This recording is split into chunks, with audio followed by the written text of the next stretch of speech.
To get to the One Piece, Buggy needs to gather the 4 road poneglyphs, and he currently has none of them. This could however change very soon.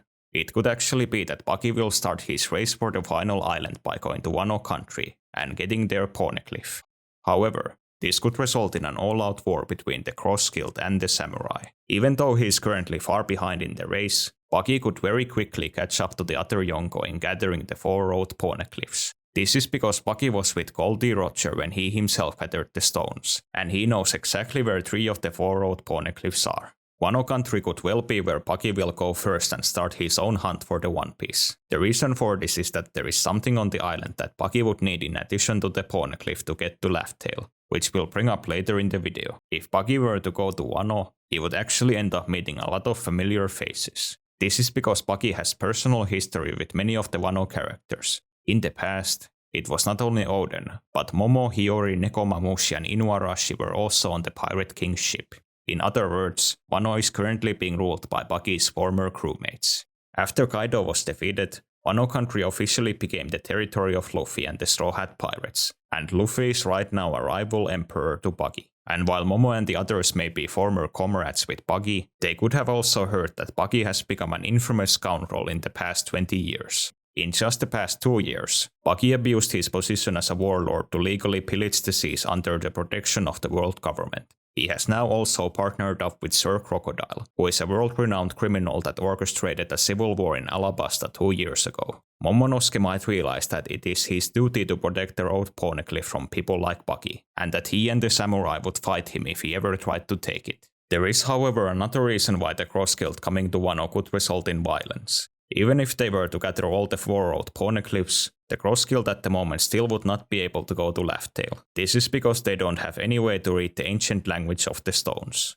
The answer to this problem could however be found on Wano, where Oden's father, Kosuke Sukiyaki, is still alive, and he actually knows how to read the poneglyphs. The ancient language is actually a cipher developed by the Kosuke clan during the Void Century, as they were the ones who made the poneglyphs in the first place. The cipher was then passed from one generation of Kosuke to the next, leading to both Sukiyaki and Oden learning it. This is once again something that Buggy could also figure out based on his time with the Roger Pirates. Buggy witnessed Oden reading the poneglyphs for Roger, meaning that he should realize that there had to have been people in Wano who originally taught him the language. If Buggy heard Oden mention that it is a skill passed along the Kosuke clan, he could realize that Oden's surviving family is the key to reaching Laugh Tale. This would undoubtedly be something that could lead to conflict between Buggy and the samurai. Momonosuke would very likely not allow Buggy to take his grandfather, especially if he's heard of Buggy's evil reputation. Likewise, both the Road Poneglyph and Sukiyaki would be things the Cross Guild would need to get the One Piece. If they have no other choice, they could very well take them by force. A battle with the samurai could actually be an opportunity for the story to establish that the Cross Guild is a Yonko-level crew, in every sense of the word.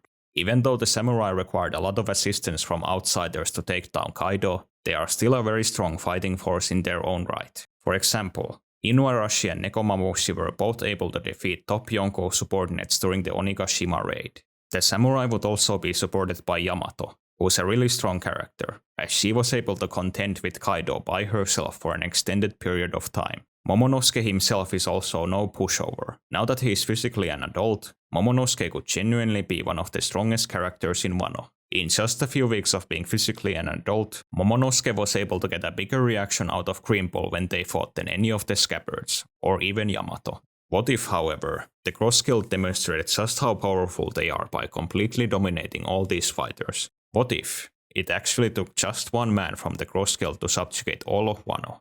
Mihawk is a character who, despite being in the story since almost the very beginning, we've arguably never seen use his full strength. For example, even though we've seen him in action both during the Baratie and Marineford arcs, we've never witnessed Mihawk doing a named attack. Now that we're in the final saga of the story, the clock is ticking for Zoro to finally have his long build-up duel with Mihawk to become the world's strongest swordsman.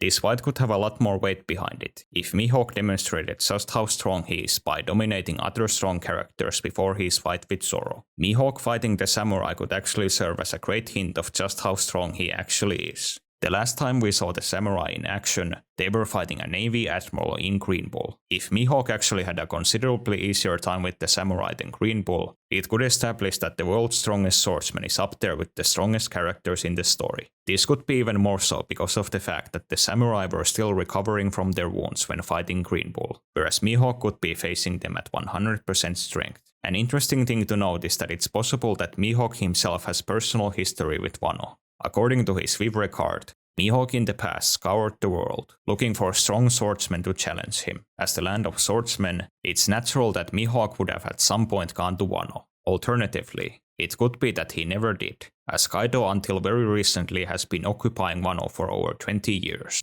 Mihawk could have simply thought that going to an emperor's territory was too much of a hassle. Mihawk as a character is actually someone who doesn't want needless drama in his life. He had no interest in the title of Yonko, and was willing to let Buggy keep the title if it meant that he would get less attention from the world. It's also possible that Mihawk could have assumed that all the strong swordsmen in Wano had already likely been killed by Kaido, especially if he heard about his fight with Oden. Whether or not he has history with them, Mihawk facing off against the samurai could still be very interesting. As the samurai have the reputation of being some of the strongest swordsmen in the world, this encounter could actually end up being very disrespectful. From what we've seen, no swordsman in Wano right now is even close to Mihawk's level. This would likely disappoint Mihawk, if he found out that even the legendary samurai of Wano are complete amateurs compared to him. Mihawk could even double down on being disrespectful, and actually beat the samurai with the tiny pocket knife he used to beat Zoro all the way back in Baratie. This could in a way mirror Zoro's own first scene during the Wano arc, where he took down a building with just a seppuku knife.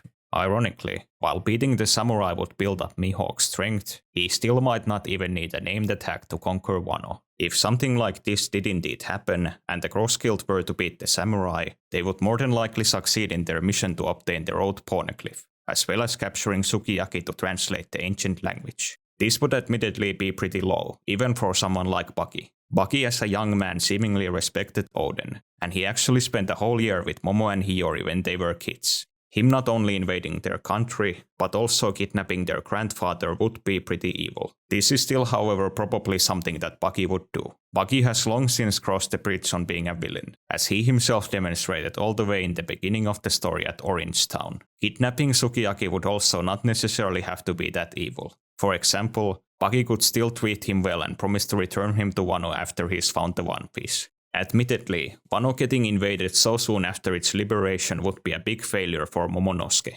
Momo has stated that he wants Wano to be able to defend itself, and not have to rely on people like Luffy for protection. This is unavoidably something he'd fail in if another pirate crew were to be able to steal their Poneglyph. This could also be a moment in the story where Luffy would have to realize the responsibility he now has as an Emperor of the Sea. The territories he now has under his flag rely on Luffy for protection. If someone like Buggy were to invade Wano, Luffy would have to respond.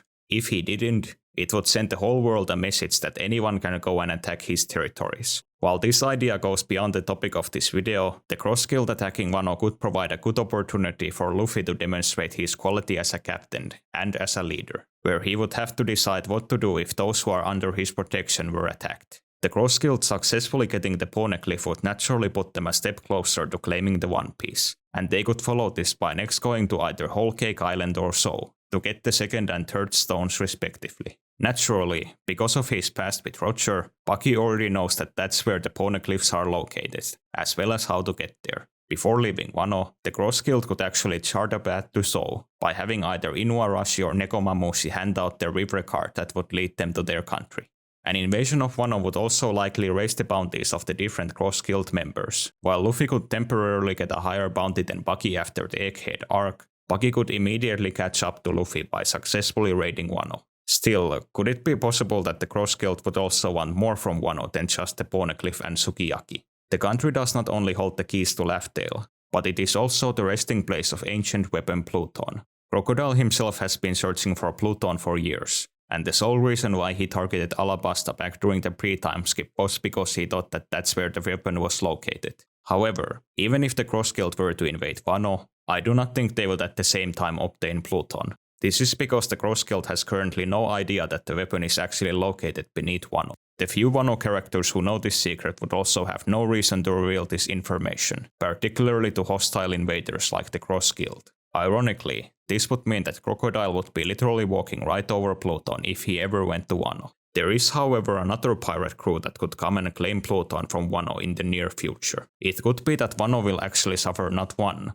but 2 Yonko invasions during the final saga. A video I'm currently working on is actually about the Blackbeard pirates also invading Wano. Blackbeard could actually commit some of the most evil acts we've ever seen in the story if he invaded the country. If the video is already uploaded by the time you're watching this, you can click here to watch it. If not, maybe wait around a week. That should be enough time for me to get it out. But don't be surprised if I release some other videos before it. Other than that, thanks for watching this video to the end.